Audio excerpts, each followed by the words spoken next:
Hello दोस्तों, कैसे हैं आप सब। मैं उम्मीद करती हूँ आप सब ठीक होंगे। तो एसक्यूएल की क्लास को आगे कंटिन्यू करते हुए जो भी हमारे बचे हुए टॉपिक्स हैं आज हम उनको कंप्लीट करते हैं, ठीक है। सबसे पहले आपके पास जो टॉपिक आता है वो आपके पास होता है सब क्वेरीज। सब बेसिकली मतलब क्या होता है, अगर मैं इसकी डेफिनेशन की बात करूं, SQL subquery can be simply defined as a query within another query. जब आप एक क्वेरी के अंदर ही दूसरी क्वेरी इंसर्ट करते हो, दूसरी क्वेरी रन करवाना चाहते हो, तो उस चीज के लिए हम यहाँ पर यूज करते हैं सब क्वेरी। करेक्ट। जैसे आपने सुना होगा एक्सेल में इफ कंडीशन के साथ साथ आपके पास नेस्टेड इफ होता है। नेस्टेड इफ में बेसिकली होता क्या है कि जब आप इफ के अंदर इफ लगाते हो, ठीक है, यानी मल्टीपल टाइम्स इफ लगाते हो, तो यहाँ पर भी हमारे पास सब क्वेरी कुछ ऐसे ही वर्क करेगा जिसमें हम एक सिलेक्ट स्टेटमेंट के अंदर ही दूसरी सिलेक्ट स्टेटमेंट भी रन कराएंगे। करेक्ट।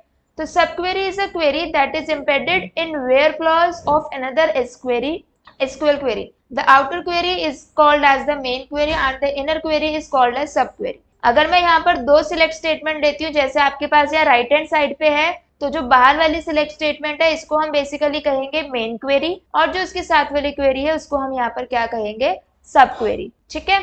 तो अब इसी को सीखते हैं कि एसक्यूएल के अंदर कैसे चलाएंगे। मैंने कहा कि आपके पास यहाँ से दो टेबल है, Vicky and Deep. Correct. Vicky में आपके पास सीरियल नंबर है, सेल्समैन है, जैन की सेल्स है, फैब की सेल्स है एंड मार्च की सेल्स है। ऐसे ही आपके पास दीप टेबल में दे रखा है, नेम के साथ उसके नेम्स दे रखे हैं, मार्च की सेल्स देखिए, साथ ही साथ अप्रैल की सेल्स दे रखी। मैंने कहा कि मुझे यहाँ पर पहली चीज दोनों सेल्समैन में थे कॉमन देखो कि कौन से सेल्समैन निकल के आ रहे हैं। मैंने कहा, मैंने चेक किया ए क्या नीचे है, नहीं। शाम ऊपर है, हाँ शाम आपके पास नीचे भी है, तो ये मेरे पास एक निकल के आ गया शाम। नेक्स्ट प्रियंका ऊपर है, प्रियंका नीचे भी है, ठीक है। सेकंड नंबर नेम आपके पास क्या आ गया, प्रियंका। थर्ड आपके पास आ गया रोहन, रोहन यहाँ पे है लेकिन नीचे नहीं है, तो रोहन को हम काउंट नहीं करेंगे। मोहन ऊपर तो है लेकिन मोहन नीचे भी है, तो मोहन आपके पास आ गया। उसके अलावा अमृत नहीं है, विवेक नहीं है, नीरज नहीं है। तो आपके पास टोटल 3 कॉमन कॉलम्स निकल के आए हैं। कौन कौन से, शाम, प्रियंका और देन उसके पास आपके पास निकल के आया है मोहन। ठीक है। तो मैंने कहा पहली चीज तो क्या, इन दोनों में से मैच करो जो भी मेरे पास कॉमन नेम्स है। जो मेरे पास कौन कौन से आए हैं, शाम, प्रियंका और मोहन। अब इसी के साथ मैंने एक और क्वेरी दे दी। मैंने कहा कि हाँ, अब इसमें भी मेरे को कंडीशन दे दी कि मेरे को ऊपर वाली टेबल में से वो सेल्समैन उठा के दो जो नीचे वाली टेबल में है, वो तो हमने देख लिया। साथ ही साथ मैंने कहा चेक करो कि क्या उसकी मार्च की जो सेल्स है वो ग्रेटर देन है 35,000 के। तो मेरे को आउटपुट तो ऊपर वाली टेबल में से चाहिए, लेकिन जो कंडीशन मुझे मैच करानी है वो किसी दूसरी टेबल में से मैच करानी है। इस चीज के लिए हम यूज करेंगे यहाँ पर सब क्वेरी। तो यहाँ पर हम सबसे पहले लिखेंगे सिलेक्ट सेल्समैन, जैन और फैब। मैंने कहा ऊपर वाली टेबल में से मुझे क्या क्या चाहिए, सेल्समैन, जैन और फैब। करेक्ट। फ्रॉम किस में से चाहिए, विकी टेबल में से। वेयर जो सेल्समैन है, कंडीशन मैंने कहा ये तीनों कॉलम्स चाहिए, ठीक है, लेकिन कंडीशन क्या है, जो ऊपर सेल्समैन लिखा हुआ है वही सेल्समैन नीचे भी होना चाहिए, जिसमें आपके पास 3 आए थे, शाम, प्रियंका, मोहन। करेक्ट। तो मैंने कहा कि वेयर सेल्समैन इन सिलेक्ट, मैंने कहा सिलेक्ट करो नेम किस में से, नीचे वाली टेबल में से। नीचे वाली टेबल आपकी कौन सी है, दीप। ठीक है। तो मैंने कहा पहली चीज देखो कि क्या ऊपर वाला सेल्समैन नीचे वाली इसमें है, होगा तो ठीक है। साथ ही साथ अब अगर मेरे पास 3 नाम निकल के आ गए, शाम, प्रियंका, मोहन, उसमें ये भी चेक करो कि क्या उसकी जो दीप के अंदर मार्च की सेल्स लिखी हुई है वो क्या 35,000 से ज्यादा है। अगर मैं यहाँ से देखूं शाम की सेल्स कितनी है मार्च की, 19,000, 35,000 से ज्यादा तो नहीं है, तो यानी शाम प्रिंट नहीं होगा। प्रियंका था दूसरा, प्रियंका की भी देखो 35,000 से ज्यादा तो नहीं है, तो मेरे पास प्रियंका भी प्रिंट होके नहीं आएगा। मोहन की अगर मैं सेल्स की बात करूं, मोहन देखो दोनों में है भी, और मेरे पास उसकी मार्च की सेल्स भी देखो 35,000 से ज्यादा आ रही है। तो अगर मैं अब इस क्वेरी को रन करूंगी तो मेरे पास सिर्फ किसका रिकॉर्ड निकल के आ जाना चाहिए, मोहन का। और मोहन का मेरे पास कौन सा डेटा शो करेगा, ऊपर वाली टेबल में से मोहन का सेल्समैन का नाम, उसकी जैन की सेल्स और उसकी फैब की सेल्स। मोहन का नाम आया, जैन की सेल्स आ गई, साथ ही साथ आपके पास इसमें फैब की सेल्स आ गई। इस तरीके से आपकी ये काम करती है सब क्वेरी, जिसमें आप एक सिलेक्ट स्टेटमेंट के अंदर ही दूसरी सिलेक्ट स्टेटमेंट रिकॉर्ड कराते हैं। ठीक है। अब ऐसे ही आपके पास एक नेक्स्ट टॉपिक आता है, कौन सा, ट्रांजैक्शन। अब अगर हम यहाँ से देखेंगे आपके पास टॉपिक आएगा ट्रांजैक्शन। ट्रांजैक्शन का बेसिकली मतलब क्या होता है कि जब आप एक क्वेरी चलाते हो, एक क्वेरी एग्जीक्यूट करते हो, तो क्या मैं उस क्वेरी को वापस कर सकती हूँ। मैंने कहा अगर मैं यहाँ से देखूँ, मैं क्वेरी को वापस तो सिर्फ कंट्रोल Z से कर सकती हूँ। लेकिन कंट्रोल जेड से क्या होगा, जो भी मैंने क्वेरी टाइप की है सिर्फ वो वाला कोड मेरा हटेगा या आएगा, लेकिन जो मेरी टेबल पे आउटपुट आ चुका होगा वो मेरा चेंज नहीं होगा। तो बेसिकली हम ट्रांजेक्शन में ऐसे भी बात कर सकते हैं। आपने देखा होगा अगर आप कई बार गूगल ट्रांजेक्शन, पेटीएम वगैरह यूज करते हो तो उसमें आपके पास बेसिकली क्या होता है कि आपने अगर कुछ पेमेंट की है, सामने वाले के पास नहीं पहुंची, तो उसमें आपके पास दो ऑप्शन होते हैं, या तो आप उस पेमेंट को कैंसिल कर दो, वहीं खत्म कर दो, या फिर आप क्या करो उसको वापस से स्टार्ट कर दो। ठीक है, तो यहाँ पर भी आपके पास ट्रांजेक्शन में एक तरीके से यही करेगा कि आप एक क्वेरी चलाओगे, जैसी क्वेरी चलाओगे ट्रांजेक्शन के अंदर तो आपके पास दो ऑप्शन आएंगे कि क्या आपने उस ट्रांजेक्शन को कमिट करना है या रोल बैक करना। रोल बैक का बेसिकली मतलब यहाँ पर होता है कि आप इसको अंडू कराना चाहते हो, जो भी आपने चेंजेस किया है उसको रिवर्स कर दो। करेक्ट। कमिट का मतलब जो भी मैंने चेंजेस किए हैं उसको वहीं पर फाइनलाइज कर दो, और अगर मैं आगे जाके रोल बैक करूंगी भी तो मेरे पास रोल बैक नहीं हो के आएगा। करेक्ट। अब इसको करेंगे कैसे? ठीक है, मैंने कहा कि मैं यहाँ पर एक डेटा डिलीट कर कर दिखाऊंगी। ठीक है, हम यहाँ पर आते हैं अपने एसक्यूएल के ऊपर। मेरे पास ये एक टेबल है सैलरी नाम की, जिसमें नेम, लीजन, सैलरी और उसका डिपार्टमेंट है। मैंने कहा कि मेरे को ना यहाँ से राम का डेटा डिलीट करना है। तो अगर डेटा डिलीट करना, वो डिलीटेड जो डिलीट करूंगी वो आपका किसके अंदर होना चाहिए? ट्रांजेक्शन के अंदर होना चाहिए। अगर ट्रांजेक्शन के अंदर नहीं होगा तो आप इसको रोल बैक वगैरह नहीं कर सकते। तो मैंने कहा कि ट्रांजेक्शन के लिए हम यहाँ पर वर्ड यूज करेंगे बिगिन ट्रांजेक्शन। जो भी ट्रांजेक्शन करोगे उस ट्रांजेक्शन का आपको नाम देना है। मैंने ट्रांजेक्शन का नाम दे दिया TR1। अब मैंने कहा कि मैं ट्रांजेक्शन स्टार्ट कर रही हूँ, इसमें मैं क्या परफॉर्म कराना चाह रही हूँ? मैंने कहा डिलीट कर दो। किस में से? सैलरी में से। कंडीशन, कौन सा डेटा डिलीट करना है? वेयर जो उसका नेम है वो इक्वल्स टू होगा किसके? राम के। ठीक है, तो ये हमने कहा कि जहां पर भी राम है उसका डेटा उठा के यहाँ से डिलीट कर दो। यहाँ से अब आप अपनी टेबल देखोगे, अपनी ट्रांजेक्शन बिगिन करो, 1 रो इफेक्टेड आ गया। अब आप अपनी पूरी टेबल दोबारा देखोगे तो आपके पास फर्स्ट नंबर पे राम वाला रिकॉर्ड लिखा हुआ था। आपके पास देखो फर्स्ट नंबर पे राम लिखा था, जो अब यहाँ से हट चुका। अब जैसे आप ट्रांजेक्शन करते हो आपके पास यहाँ पर दो ऑप्शन आते हैं। कौन कौन से? मैंने कहा था कि पहला ऑप्शन आता है रोल बैक, दूसरा आता है कमिट। रोल बैक का मतलब होता है कि आप अपने चेंजेस को क्या करवा सकते हो? रिवर्स करा सकते हो। और कमिट का मतलब होता है कि आपके पास रिवर्स का ऑप्शन नहीं है, आप उस स्टेटमेंट को वहीं पर फाइनलाइज कर दोगे और सेव कर दोगे। करेक्ट। तो अब मैंने कहा कि मेरा जो राम वाला डेटा डिलीट हो गया है उसको वापस लेके आओ। ठीक है, जो भी राम वाला डेटा मेरा डिलीट हो गया है उसको क्या करो? वापस लेके आओ। करेक्ट। तो अब आपने क्या करना है, यहाँ से अपनी क्वेरी लिखोगे। क्या? मैंने कहा रोल बैक करना है मुझे ट्रांजेक्शन। कौन सी ट्रांजेक्शन का रोल बैक करना है? TR1। अगर आप ट्रांजेक्शन का नाम नहीं लिखते हो, डायरेक्टली रोल बैक ट्रांजेक्शन लिख देते हो, तो वो बाय डिफॉल्ट आपका क्या करता है? जो भी लास्ट ट्रांजेक्शन होगी उसका रोल बैक उठा के देगा। करेक्ट। लेकिन मैंने कहा कि मेरे पास अगर बहुत सारी ट्रांजेक्शन है तो मुझे कैसे पता चलेगा कि हमें को कौन सी ट्रांजेक्शन का रोल बैक उठाना है? तो आप यहाँ पर क्या करो, रोल बैक ट्रांजेक्शन के बाद उस ट्रांजेक्शन का नाम लिख दो। ट्रांजेक्शन का नाम क्या है? TR1। अब आप इसको सिलेक्ट करो, रन करो। यहाँ पर क्या आ रहा है? Roll back transaction.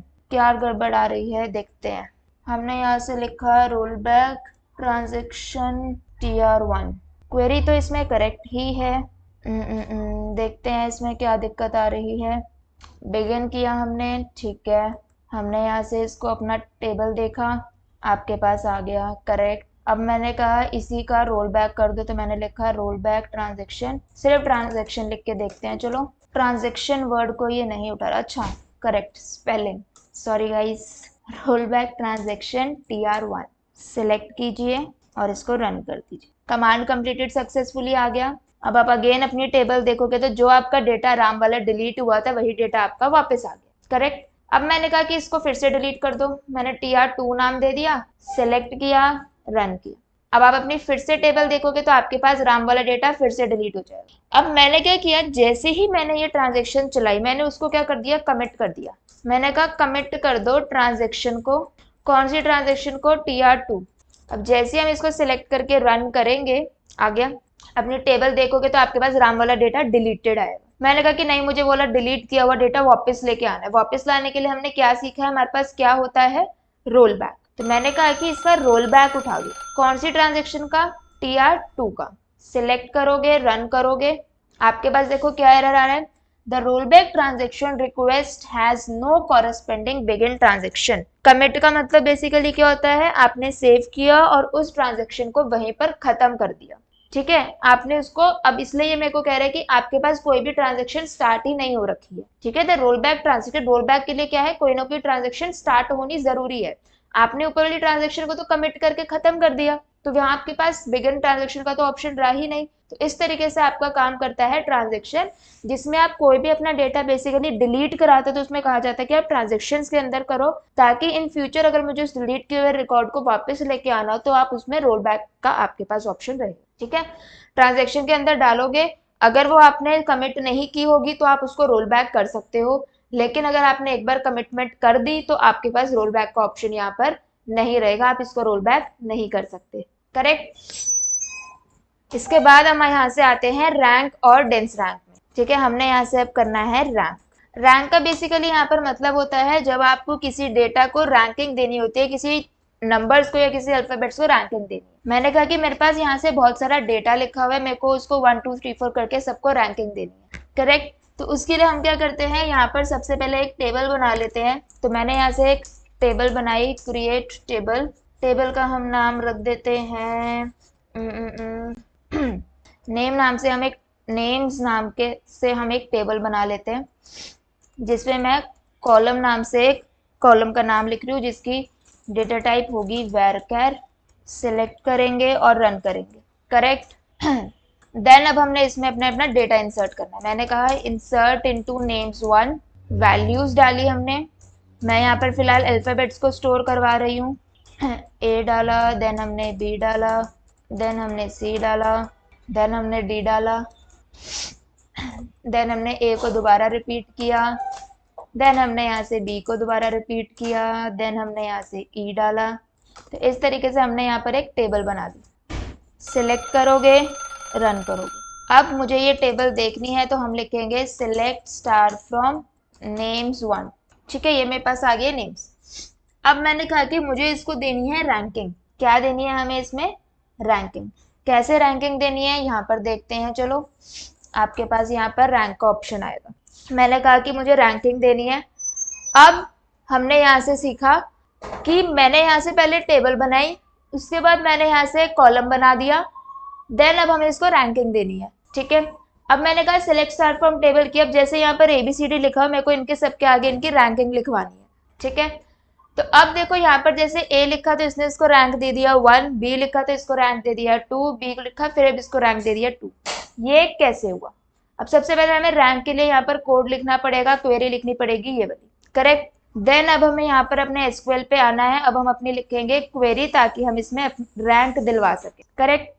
तो अब हम यहाँ से लिखेंगे सिलेक्ट, कॉलम का नेम आपका ये रहा, ठीक है। देन हमने यहाँ से कहा कि मुझे रैंक करना है, ठीक है।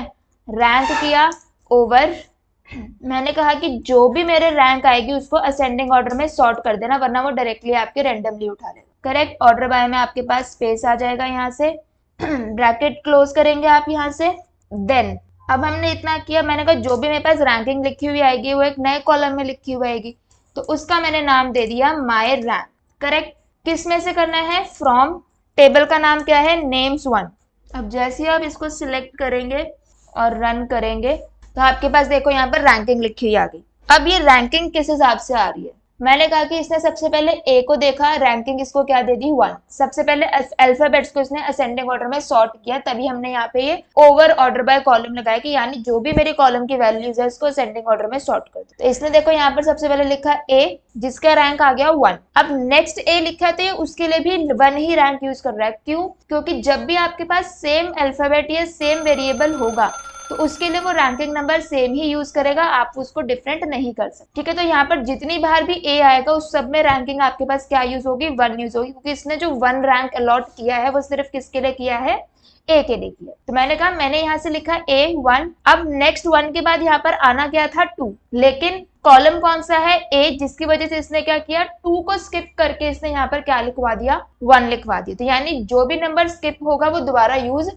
नहीं हो सकता। नेक्स्ट आ गया बी। अब 2 को तो हम स्किप कर चुके हैं, तो नेक्स्ट नंबर मेरे पास कौन सा बन के आएगा, 3। तो अब जो भी मेरा नेक्स्ट वेरिएबल है बी, बी के लिए इसने कौन सा रैंक दे दिया है, 3rd रैंक दे दिया। अब जितनी बार भी बी लिखा हुआ होगा सब में ही रैंक आपके पास 3 लिखी हुई आएगी, 4 नहीं लिखी हुई आएगी। अब नेक्स्ट 3 दिया, नेक्स्ट दोबारा बी आ गया तो इसने अगेन दोबारा यहाँ से क्या किया, 4 को स्किप करके यहाँ से 3 दे दिया। ठीक है, नेक्स्ट आपके पास आता है सी, जिसके लिए इसमें 4 स्किप कर दिया तो 4 तो स्किप हो चुका है, तो अगेन आपके पास जो नेक्स्ट रैंक आएगा वो आके निकल के आएगा 5। करेक्ट। फिर आपके पास डी है, उसके लिए रैंक आ गई 6, ई के लिए आ गई 7। तो इस तरीके से आपका काम करता है रैंक, यानी जो भी नंबर जितनी बार रिपीट होगा उस नंबर की जगह जो भी नंबर होगा वो उसका क्या हो जाएगा, स्किप हो जाएगा, और जो भी नंबर या रैंक स्किप होगी वो आप दोबारा यूज नहीं कर सकते। करेक्ट, ये आपका क्या था, रैंक। ऐसे ही आपके पास आता है डेंस रैंक। क्या आता है, डेंस रैंक।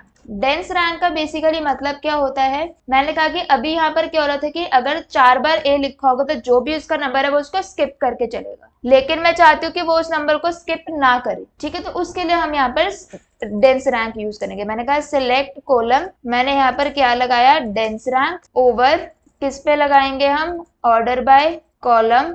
देन मैंने कहा माय डेंस रैंक किस में से चाहिए, from names 1, A B C D. देखो जो भी नंबर जितनी मर्जी बार रिपीट हो जाए उसका नेक्स्ट नंबर जो है वो 2 से स्टार्ट होगा, जबकि पीछे क्या हो रहा था कि अगर यहाँ पर 2 आना तो हमने 2 को स्किप करके 1 लिखा, 1 यहाँ पर आएगा तो उसकी जगह यहाँ पर आपके पास नेक्स्ट 3 से स्टार्ट होगा, उसके बाद स्टार्ट नहीं होगा। तो इसलिए डेंस रैंक में जितनी मर्जी बार नंबर रिपीट हो जाए वो उसकी जो ओरिजिनल नंबर है उसको स्किप नहीं करेगा, जबकि रैंक में आपके पास वही नंबर क्या हो जाएगा, स्किप होके आ जाएगा। करेक्ट, तो यही था आपके पास देखो रैंक, जिसमें क्या करता है, window function could be used to SQL server to calculate a rank for each row within a partition of a set result. Correct, the rank may not be consecutive, ये continuous नहीं काम करती है क्योंकि it adds the number of repeated rows to the repeated rank to calculate the rank of next row. तो जो भी number repeat होगा उसको ये स्किप करेगा, रिपीट नहीं करेगा। नेक्स्ट डेंस रैंक है, डेंस रैंक में भी सही है, बस ये क्या होता है, कंसेक्यूटिवली जैसे आपके पास कॉन्टिन्यूस नंबर चलता है वैसे चलता रहेगा, कुछ भी इसमें आपके पास स्किप नहीं हो गया है। ठीक है, तो ये आपका होता है क्या, rank and dense rank. Clear. Next अब हम अपने आगे बढ़ते हैं कुछ टेक्स्ट फंक्शंस की तरफ। ठीक है, हम यहाँ से अब हम क्या करने वाले हैं, टेक्स्ट फंक्शंस। टेक्स्ट फंक्शन में आपने कुछ बहुत ही एक फेमस फंक्शन है कॉनकैट। क्या मतलब होता है कॉनकैट का, कॉनकैट का बेसिकली मतलब होता है जब आप दो अलग अलग वेरिएबल्स को कंबाइन करके एक वेरिएबल बनाना चाहते। ठीक है, मैंने कहा कि यहाँ पर लेट सपोज एक नाम लिखा हुआ है रोहित शर्मा, मुझे इन दोनों को कंबाइन करके लेके आना है, उस चीज के लिए बेसिकली कॉनकैट फंक्शन यूज होता है। तो कॉनकैट फंक्शन जो है ये क्या करता है, 2 या 2 से ज्यादा स्ट्रिंग्स को इकट्ठे मिलाता है, इनको टुगेदर कर। करेक्ट, अब हमने यहाँ से लिखा सिलेक्ट, कौन सा फंक्शन लगा रही हूं मैं, कॉनकैट। जो भी फंक्शन होगा, टेक्स्ट फंक्शन हो, वो हमेशा सिलेक्ट स्टेटमेंट के बाद ही लगेगा। मैंने कहा सिलेक्ट किया, कॉनकैट कर रही हूं मैं किसको, इन्वर्टेड में लिखोगे, लेट सपोज मैंने कहा कि मैं रोहित को कॉनकैट कर रही हूँ। करेक्ट, किससे कॉनकैट कर रहा है, कॉमा लगा के लिख दो दूसरी वैल्यू, मैं इसको करवा रही हूँ शर्मा से कॉनकैट। ये लिखा, सेमीकोलन लगाया। अब आप इसमें देखोगे, रन करोगे, दोनों चीज एक साथ लिखी हुई आ गई। ठीक है, स्पेस चाहिए तो आप अपने अकॉर्डिंग इसमें स्पेस भी डलवा सकते हो। कॉनकैट की जगह अगर आपको नहीं याद तो आप सिलेक्ट करके डायरेक्टली भी टाइप कर सकते हो। कैसे, आपने सिलेक्ट लिखा, इन्वर्टेड में लिख दो रोहित। नेक्स्ट अब यहाँ पे आप प्लस का साइन लगाओगे, देन आप यहाँ पर लिख दोगे शर्मा। तो जो काम आपका कॉनकैट कर रहा था वही काम आपका ये प्लस का सिंबल भी करेगा। ठीक है, ऐसे अगर आपको किसी की लेंथ निकालनी है तो आप यहाँ पे डेटा लेंथ का एक फंक्शन यूज कर सकते हो। मैंने कहा कि मुझे यहाँ से रोहित शर्मा की लेंथ निकालनी है। करेक्ट, कॉनकैट की जगह हमने क्या किया, डेटा लेंथ नाम का एक फंक्शन यूज कर लिया। सिलेक्ट करोगे, रन करोगे। करेक्ट, ये आपके पास आ गई है इसकी डेटा लेंथ। अब जो भी डेटा लेंथ है उसके अंदर आपके पास स्पेस भी इंक्लूडेड होगी। करेक्ट, जितने भी टेक्स्ट फंक्शन है सब में आपके पास स्पेस इंक्लूडेड होती है। ठीक है, नेक्स्ट अगर आपको किसी को स्मॉल में लिखना है, कैपिटल में लिखना है, तो आप यहाँ से लिखोगे सिलेक्ट लोअर, जो भी आपको वर्ड लिखना है आप यहाँ से वो वर्ड सिलेक्ट करो। ठीक है, नेक्स्ट हमने अब यहाँ पर वर्ड लिखा, मैंने यहाँ से लेट सपोज वर्ड लिख दिया रोहित। ठीक है, हमने यहाँ से रोहित लिखा, सिलेक्ट किया, तो जो भी मेरे पास वर्ड लिखा है वो मेरे पास स्मॉल में आ जाएगा। ऐसे ही अगर आपको यहाँ से कैपिटल में चाहिए तो आपके पास यहाँ पर कैपिटल में आ जाएगा। सिलेक्ट अपर, जो भी आपको टेक्स्ट सिलेक्ट करना है आप वो टेक्स्ट सिलेक्ट करो, तो आपके पास पूरा जो रोहित है वो आपके पास बिल्कुल कैपिटल में लिखा हुआ आ जाए। ठीक है, नेक्स्ट अब अगर आपके पास कोई फुल नेम लिखा होता है उसमें से आपको फर्स्ट नेम या सरनेम सिलेक्ट करवाना है या एक्सट्रैक्ट कराना है। हमने कहा सिलेक्ट लेफ्ट, अब लेफ्ट के बाद हम यहाँ से लिखेंगे मुझे किस में से चाहिए। लेट सपोज मैंने यहाँ से लिखा एसक्यूएल सर्वर, हमने यहाँ से लिखा एसक्यूएल सर्वर। नेक्स्ट अब आप यहाँ से लिखोगे कितने अल्फाबेट सेपरेट कराने। ठीक है, हमने यहाँ से लिखा एसक्यूएल सर्वर। मैंने कहा कि अगर मुझे एसक्यूएल लिखवाना है तो लेफ्ट से मुझे सिर्फ 3 कैरेक्टर सेपरेट करा के दे दो। ब्रैकेट क्लोज किया। अब जैसे ही आप इसको रन करोगे आपके पास इसमें से सिर्फ 3 कैरेक्टर सेपरेट होके आ जाए। सेम ऐसे ही आपके पास मैंने कहा कि अगर मुझे सर्वर लिखवाना है तो हमने कहा कि मुझे राइट से सेपरेट करा दो कितने कैरेक्टर्स, 3 4 5 6, तो आपके पास टोटल 6 कैरेक्टर्स आएंगे सर्वर को सेपरेट कराने के। ठीक है, तो ऐसे आपके पास होता है डेटा लेंथ, लोअर, अपर, लेफ्ट, राइट, और उसके अलावा हमने किया कॉन्कैट। नेक्स्ट अगर आपके किसी में एक्स्ट्रा स्पेस वगैरह है तो उस चीज के लिए आपके पास देखो यहाँ पर कितने सारे टेक्स्ट फंक्शंस हैं। कैर है, कोड टू कैरेक्टर, आप सिलेक्ट लिखोगे कैर, जो भी आपने यहाँ पर अपना कोड लिखा एज, नेक्स्ट आपको जो भी उसका नाम देखो। बाय डिफॉल्ट यहाँ पर देखो क्या लिखा हुआ आता है, नो कॉलम नेम, आप इसकी जगह यहाँ पर लिखवा दोगे। मैंने एज लिखवाया, अब मैंने इसका क्या दे दिया, नाम दे दिया। लेट सपोज हमने यहाँ से दे दिया राइट नेम। अब उस नो कॉलम नेम की जगह क्या लिखा हुआ आ जाएगा, राइट नेम लिखा हुआ आ जाएगा। ठीक है, कैर क्या करता है, तो कैर फंक्शन में हम क्या करेंगे, इसको एक नंबर या एक कोड बताएंगे, उस कोड के ऊपर क्या अल्फाबेट लिखा होगा वो अल्फाबेट मेरे पास लिख के आएगा। करेक्ट। फिर ऐसे कैर इंडेक्स है, कैर इंडेक्स आपके पास पोजीशन निकाल के देगा।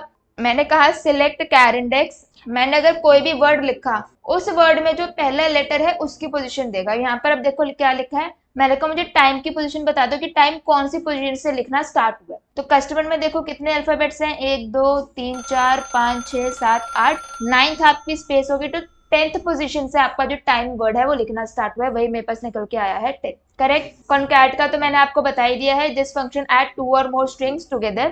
Data length, it is used to return the number of bytes used to represent a specified expression, यानी एक वर्ड के अंदर या एक स्ट्रिंग के अंदर कितने अल्फाबेट्स है वो मुझे काउंट करके देगा और इसमें स्पेस भी इंक्लूडेड होगी। ठीक है, ऐसे आपके पास लेफ्ट राइट है, जैसे हमने किया सिलेक्ट किया, लेफ्ट में से मुझे इस एसक्यूएल सर्वर में से लेफ्ट से 3 कैरेक्टर दे दो, आ गया एसक्यूएल। राइट है, इस एसक्यूएल में से मैंने कहा कि एसक्यूएल सर्वर में से राइट से मुझे 6 अल्फाबेट्स दे दो, तो आपके पास क्या एक्सट्रैक्ट होके आ जाएगा, सर्वर। लोअर, जो भी कुछ लिखा होगा इन्वर्टेड के अंदर वो सब कुछ स्मॉल में आ जाएगा। अपर, जो भी आपने लिखा होगा वो सारी चीजें आपकी कैपिटल में आ जाएगी। करेक्ट। ऐसे आपके पास होता है एल्ट्रिम, अगर आप कोई वर्ड लिखते हो जैसे यहाँ पर लिखा हुआ है एसक्यूएल सर्वर और इसमें लेफ्ट में कितनी सारी स्पेसेस है, तो मैंने कहा मुझे लेफ्ट की सारी स्पेसेस हटानी है, इसके लिए यूज होता है एल्ट्रिम। तो ltrim function can be used to remove specified characters और substring from the left hand side of a given string. तो लेफ्ट से जब भी आपको कोई भी एक्स्ट्रा स्पेस या कोई कैरेक्टर हटाना हो तो वो चीज आपकी एल्ट्रिम से होगी। करेक्ट। ऐसे ही आपके पास होता है आर्ट्रिम। आर्ट्रिम फंक्शन आपके पास बेसिकली क्या करेगा, जो भी एम्प्टी स्पेसेस मेरी राइट हैंड साइड में होगी वो सारी चीजें मेरे को रिमूव करके देगा। करेक्ट। तो ये यहाँ पर लिखा हुआ है, rtrim function is a string function that removes the empty spaces from right hand side of a character expression. Correct. एनकैर सेम आपका वही काम करेगा जो आपका कैर काम करता था, आपने नंबर डाला 90, आपके पास निकल के आया Z, यहाँ पर भी आप नंबर लिखोगे 90 तो आपके पास Z निकल के आ जाएगा, तो ये वही काम करेगा। करेक्ट। पैट इंडेक्स आपके पास सेम वैसा काम करेगा जैसा आपका यहाँ पर कैर इंडेक्स कर रहा था। ठीक है, मैंने कहा कि मैंने पैट इंडेक्स लिखा, स्कूल, स्कूल कौन सी पोजीशन से लिखना स्टार्ट हुआ है, 5 दिल्ली में है, 6 ये 7th से स्टार्ट हुआ है, तो 7th पोजीशन पे आपके पास आ गया, तो ये उसी का ऑल्टरनेटिव। रिप्लेस फंक्शन है, मैंने कहा कि सिलेक्ट किया रिप्लेस फंक्शन। ठीक है, अब यहाँ पर रिप्लेस से रिलेटेड आपके पास 2 चीजें आती हैं, एक आता है रिप्लेस, एक ऐसी आपके पास आएगा कौन सा फंक्शन था आपके पास, स्टफ। तो replace function replace all occurrence of a substring with in a string with in a new substring. ठीक है, मैंने यहाँ से लिखा, क्या लिखा यहाँ से, सिलेक्ट हमने यहाँ पर अभी कौन सा फंक्शन पढ़ा है, बोलो बोलो, रिप्लेस। मैंने कहा रिप्लेस कराना है, पहले हम इसे बताएंगे किस में से रिप्लेस कराना है। मैंने कहा एसक्यूएल सर्वर में से। अब इसमें हम बताएंगे कि मुझे किसे रिप्लेस कराना है, मैंने कहा मुझे कैपिटल ई को रिप्लेस कराना है स्मॉल ई से। तो इससे क्या होगा, पूरे वर्ड में जहां जहां पर भी कैपिटल ई लिखा होगा सब जगह मेरे पास स्मॉल ई लिखा हुआ आ जाएगा। ठीक है, ये आपका हो गया रिप्लेस। ऐसे इसी से रिलेटेड आपके पास होता है सबस्ट्रिंग, हमने लिखा सबस्ट्रिंग, अगेन हमने यहाँ से लिखा एसक्यूएल सर्वर, एसक्यूएल सर्वर लिखा। अब हमने यहाँ पर कहा क्या, बोलो बोलो, सबस्ट्रिंग में हमने कहा कि मुझे यहाँ पे अल्फाबेट्स को एक्सट्रैक्ट कराना है, कहाँ से, 5th पोजीशन से 3 अल्फाबेट्स को मुझे सेपरेट कराना है। ठीक है, तो हमने यहाँ से कहा कि फिफ्थ पोजीशन से आपके पास क्या आ जाएगा, 1 2 3 4 5 सर्वर का एस और एस से 3 अल्फाबेट SER, तो आपके पास यहाँ पर टोटल 3 अल्फाबेट्स एक्सट्रैक्ट होके आएंगे SER। ठीक है, तो ये आपके पास होता है सबस्क्रिप्ट। ऐसे ही आपके पास जैसे आपने रिप्लेस किया है ऐसे ही आपके पास आता है स्टफ। ठीक है, हमने यहाँ से लिखा है सिलेक्ट स्टफ। अब स्टफ में हमने यहाँ से लिखा कि एसक्यूएल सर्वर को मैं करवा रही हूँ, मैंने कहा जो एसक्यूएल है ना उस एसक्यूएल की जगह मुझे HTML लिखवा दो। तो मैंने कहा इसे कि मुझे क्या करना है, एसक्यूएल की जगह HTML लिखा। तो मैंने कहा फर्स्ट पोजीशन से कितने चाहिए, 3 अल्फाबेट्स को सेपरेट कराना है और उसकी जगह मुझे क्या लिखना है, HTML। सिलेक्ट करोगे और इसको रिप्लेस करवा दोगे। तो ये होता है रिप्लेस और स्टफ। रिप्लेस में क्या होगा, जितनी बार भी वो चीज अकर हो रही होगी जिसको रिप्लेस करना है वो सबको रिप्लेस करके देगा। लेकिन स्टफ में क्या होगा, आप इसको एक पर्टिकुलर बताते हो कि मुझे कौन सी पोजीशन से कितने अल्फाबेट्स रिप्लेस कराने हैं, देन आपको ये रिप्लेस करा के दे। ये होता है आपका एसक्यूएल सर्वर के अंदर स्टफ और रिप्लेस फंक्शन। ठीक है, तो ये हो गया रिप्लेस। रेप्लिकेट यानी उसको रिपीट करना बार बार। ठीक है, मैंने कहा एसक्यूएल सर्वर को रिपीट कर दो, कितनी बार करना है, 5 टाइम्स। तो देखो यहाँ 5 टाइम्स रिपीट हो गया। रिवर्स, एसक्यूएल सर्वर को रिवर्स कर दो। ठीक है, तो ये क्या करेगा, सर्वर को पहले लिख देगा, एसक्यूएल को बाद में लिखेगा, प्लस उसको लास्ट ऑर्डर से लिखेगा, यानी पहले R फिर E फिर VRES स्पेस, एसक्यूएल में रिवर्स कर लेगा LQS। तो ये दोनों में रिप्लेस करता है, ये रिवर्स में भी लिखेगा और उसका आउटपुट को भी रिवर्स कर देगा। आपको सिर्फ स्पेसेस डलवानी है तो आप स्पेस डलवा सकते हो, सिलेक्ट स्पेस करके। मैंने कहा 10 स्पेस डाल तो इसमें आपकी स्पेस डल जाएगी। स्टफ आपके पास हो चुका है, सबस्ट्रिंग हो चुका है, एक्सट्रैक्ट कराना, ऐसे ही ट्रिम है। सिर्फ लेफ्ट से स्पेस हटाना हो तो आपके पास L ट्रिम है, राइट से हटाना हो तो सिर्फ R ट्रिम, और दोनों जगह से हटाना हो तो उसके लिए आपके पास ट्रिम फंक्शन। क्लियर?